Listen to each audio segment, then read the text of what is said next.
Richmond's newest and youngest ever mayor, Stoney.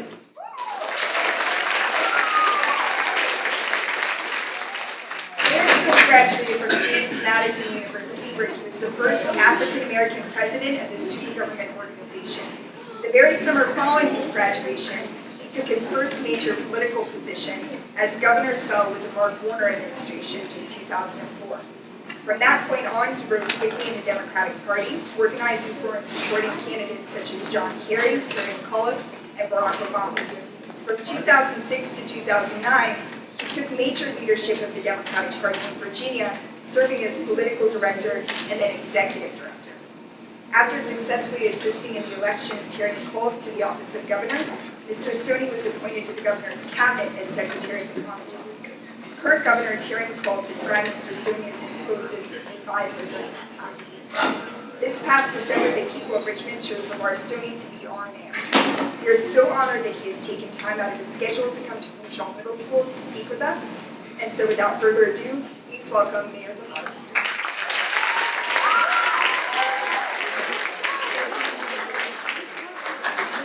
Well, good morning, Boushall. Good morning. Oh no, y'all still asleep. Good morning. That's what I'm talking about.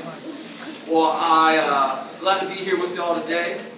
I got a few letters from you all asking if I could attend, and I brought some of the letters with me. I'm not going to read every single one of them, but I want you to all know that I got your letter, and that's why I'm here today. Public engagement, public service has always been very, very important. As a child, in elementary school, I was student government vice president. When I was in middle school, I was student body president. I was in high school, I was student body president. When I went to college, I was student body president. And I played football and basketball and all those things, but student government has always been, government and leadership has always been, you could say, a reoccurring theme in my life. I think you have a choice to make when you're young, and you have a choice to make when you're older as well, and that is, are you going to be a part of the solution, or are you going to be part of the problem? And do you turn to apathy and anger, or do you turn to hope and opportunity? I didn't grow up with very much. I was on free and reduced lunch when I was a kid. I had a single parent home. My father and my grandmother raised me. We didn't have very much, but my parents told me I could do anything I put my mind to. And so what I focused on as a child and what I focused on in my adolescent years and as an adult has been leadership in government, ensuring folks who don't have as much as I may have actually have an opportunity to have a voice at the table. Because I've always believed either you are on the menu or either you're at the table or you're on the menu. I don't want anyone to be on the menu. So I ran for mayor last year and I won on November 8th. And today is January 27th. So I've been in office for 27 days. And a lot of folks ask me, so what does, and you're the youngest mayor in Richmond's history, what do you think that says about you and your campaign? And I say, you know what? That doesn't say anything about me, I think. It says more about our city and where our city's going. Our city has a past that involves Confederacy, slavery, and whatnot, but it's about the future what I want to focus on. A future that looks like this classroom right here. A future that looks like one Richmond. Not two Richmonds, not three Richmonds, not nine Richmonds, but one Richmond, everybody working together. Ensuring each child who grows up in the city limits of this great area actually has an opportunity for a quality public education. A place where you can raise your family here long term. Also, a place where you feel safe in your neighborhoods without fear of being separated from your families or fear of gun violence, right? That's the sort of neighborhood I want to live in. But also, folks have to understand the folks who work in City Hall, downtown. How many of y'all been to City Hall before? Okay? Folks have to know downtown who work at City Hall that there are realities on the other end. So when we drop the ball, when your parents pay taxes, the folks who work inside that building, when we drop the ball, they have to understand that there's a reality, there's a family on the other end. And so when we don't do our jobs well, who does that affect? Exactly right. And so my job is to hold the people who work over there accountable. and get the best out of them every single day. Every day you walk through those doors here, you have an expectation from your teachers, correct? Ms. Green, Ms. Clark have expectations for you all, correct? Well, those same expectations I take to the employees of City Hall. It's not about, for me, it's not about mediocrity. Who wants to be average? Raise your hand. He doesn't want to be average, he's trying to be funny. But no one wants to be average, right? So I don't expect average and mediocrity out of the people in City Hall. I expect excellence. And so for me, it's like a big elephant. You got to eat it one piece at a time. You can't eat an elephant in one bite. You can't go from being a small business to a Fortune 500 overnight. And we're not going to be able to do that here in the city of Richmond. But guess what? Every single day, we're going to try and win. We're going to win every day. We're going to try to win every week. We're going to win every month. We're going to win every year. It's about progress. You're going to be better than you were yesterday. You're going to be better than you were the week before. You're going to be better than you were last month, right? You don't want to be hanging around folks who are the same way they were 5 years ago, do you? Tell me, do you? No. Exactly right. Well, that's why I don't want it at City Hall. And so guess what? We got 52 weeks in a year. I'm not naive that we're going to win 52 times, right? 52 and 0. Everybody can't be Golden State, right? But guess what? 42 and 10, that's not bad. 45 and 7, that's not bad, right? We're going to win every single day, win every single week, win every single month, win every single year. And that's what I hope you all are thinking about every single day when you walk through this classroom, about winning. So we're not creating victories and wins for you guys, we're not doing our job. And so, oh, you can't vote right now, but you got parents who can vote. That's how you hold your elected leaders accountable. Government does not work without you all playing your role. So these letters, that's a demonstration of public engagement. It's easy to sit on the sideline and complain and whine about why your city is not doing anything for you. It's a little bit harder to demonstrate it by actually writing a letter and asking the hard questions. That's what government and leadership is all about. So, can we get some wins here? Yes. And you can't do, here's it. What I found out about playing football, playing basketball, running track, doing all those things as a child. You create wins by working together. It's not about me. It's not about us individually. It's about us all working together, going in the same direction. Because you have a team, let's say for instance, I don't know who y'all think will win the Super Bowl. I'm not a Patriots fan. I'm going to root for Atlanta on this one.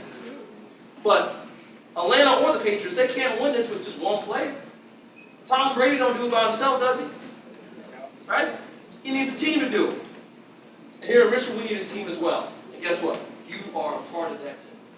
So you can help us right here in the classroom by getting good grades. You can help us in your community by, when you see something, you got to say something, right? And you can help us just as a citizen of the city of Richmond. There's always someone out there who's going to need a little help.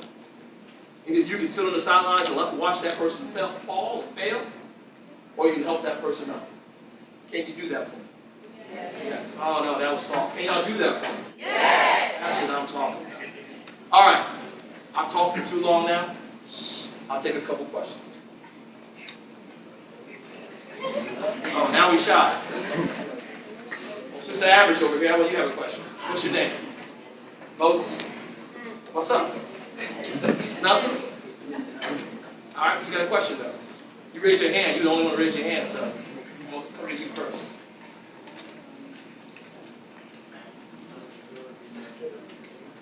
The question was, how does it feel to be the youngest mayor? I think since being in office, I got a little more gray hair than I had before December 31st. You know what? I was a big brother growing up. Always been a leader most of my life. My dad said, I want you to be a leader and not a follower. And I think no matter how old you are, anyone can be a leader. It just takes initiative. And so I feel like, my life has kind of prepared me for this opportunity. But to tell you that it's easy, well, I would be lying to you. It's not easy. You never know what you're going to expect every single day. But it's my goal, it's our goal to make it look easy. Right? So we can help you. enjoy it, but I haven't been getting a lot of sleep. Let's just say that. What's your name? Okay. At least you'll do. Speak louder. Do you feel a lot of pressure being here? Do I feel a lot of pressure? Yes, I feel a lot of pressure. I think like everything, like I said earlier, what I want to do is create wins for you, for your neighborhoods, for our community, for our city. It's a lot of pressure to do that. Like I said, we're not going to be perfect. We're not going to be 52-0. But I'm trying to create a 47-5 season. Right? There'll be 5 weeks in there that we're not going to have good weeks. We're going to have ups and downs. So that's a lot of pressure. I think a lot of folks who voted for me expect us to turn the corner and rewrite or write the new chapter of Richmond. We already know about the past. What does Richmond's future look like? And I have an important role in writing that chapter. So yeah, that's a lot of pressure. But I know working together as one Richmond, we can do it. You gonna help me out? All right.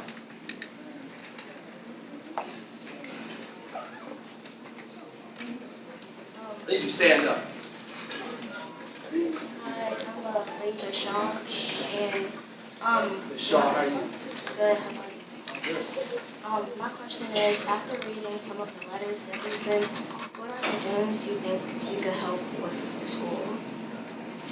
So the one thing that I think that I ran on and I think is important is ensuring that everybody involved in Richmond government is all on the same page when it comes to public education.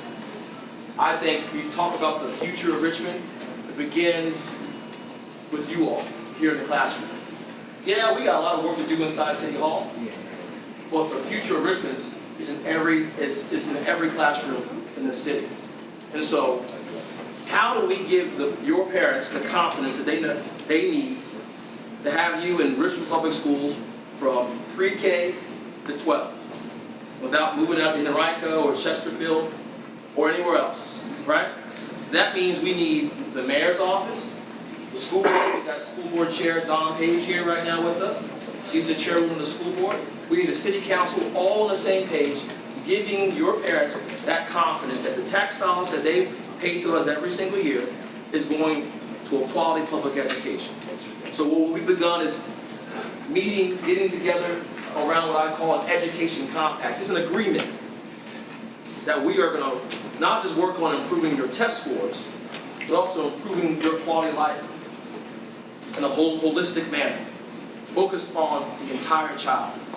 It's more than just test scores. It's more about you being able to come in here and succeed beyond graduation, right?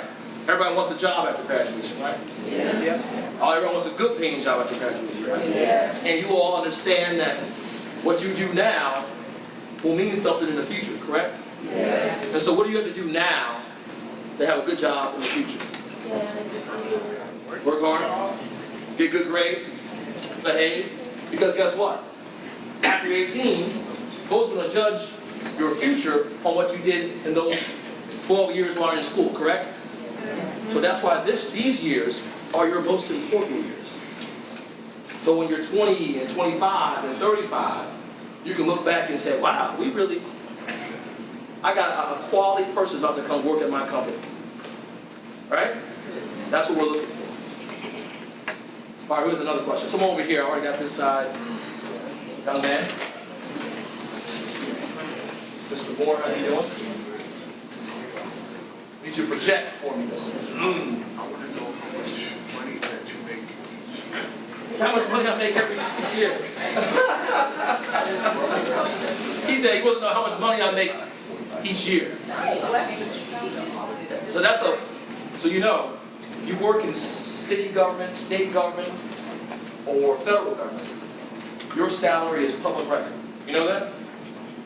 So I'm going to tell you something that you may not know, but it's public record. You can find it out on the internet.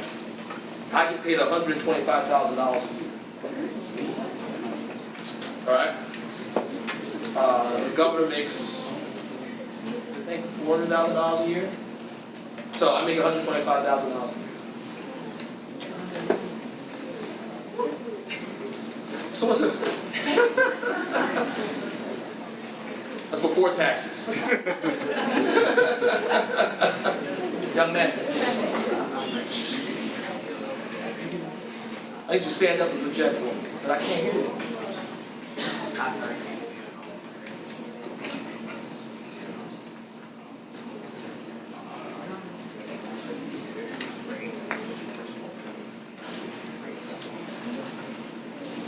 He said, I heard that you built a Redskins training camp, and I built more schools. Well, that wasn't me, because I'm the new mayor. So we picked a new mayor in November. We do have a Redskins training camp. We did build new schools in the last administration. And so you said, are we going to find ways to bring more money to the city? Yes, that's the goal. The goal is that's called economic development. All right? That means companies locate here, relocate here, or open their businesses here. They create jobs. Those folks who work those jobs pay taxes. That's how you create what we call economic impact, right? Since I'm only 27 days in, I have not built the Redskins Stadium. I did not do that training camp. But that's going to be a focus of my administration, attracting employers here to come hire your parents if they want new jobs or change their jobs right here in the city, so they can have the dollars for a roof over your head and food on the table, and then we can take a couple of their taxpayer dollars and put it back in public schools. That's the goal. That's a great question. I'd rather do that than raise taxes. Those are tough decisions that people have to make down the line. But right now it's about bringing in people who will help pay those taxes and then collecting the taxes that were already owed. What are you going to do about us living in the food desert? What are you going to do about us living in a food desert? You hear that? You know what that means? What's a food desert mean? Yeah. Food desert is a place where you get the food or That's right. Food desert is when you don't have access to nutritious foods like fruits and vegetables, and also a lot of times all you have are little corner stores, right? Where they're selling more like potato chips and processed foods, not selling like real good and canned goods. See, I grew up eating canned goods and whatnot. I didn't see a fresh vegetable until I got to college. And then I found out, yeah, I know, right? And then I found out, I was like, wow, this stuff tastes pretty good. But there's a lot of kids in this city, and a lot of neighborhoods don't have an actual grocery store where you can actually access those nutritious foods. And so what I want to do is, working with the private sector, is to what we call incentivize grocers and supermarkets to come to different neighborhoods that are challenged, like the ones you're talking about, and set up shop and allow the parents to go out and buy good food right then and there. We already got that going on in the east end of the city, up in Churchill. Someone's going to come in and bring a market so that people who live up there can actually walk there easily, access the food and bring it home. We can do that also for the south side as well. We already beginning doing it, but we can do more. It's a great question. So we want to thank Mayor Stoney for taking the time out of his day.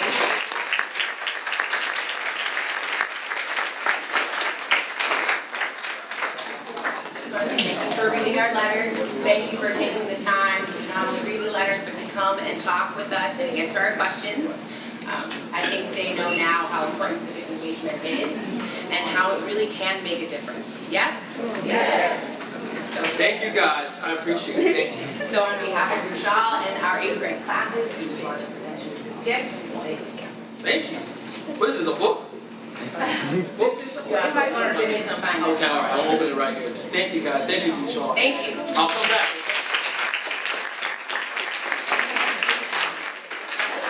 One day I'll come to City Hall too and ask for me. I'll come down and say what's up, okay? Bye guys. Thank you.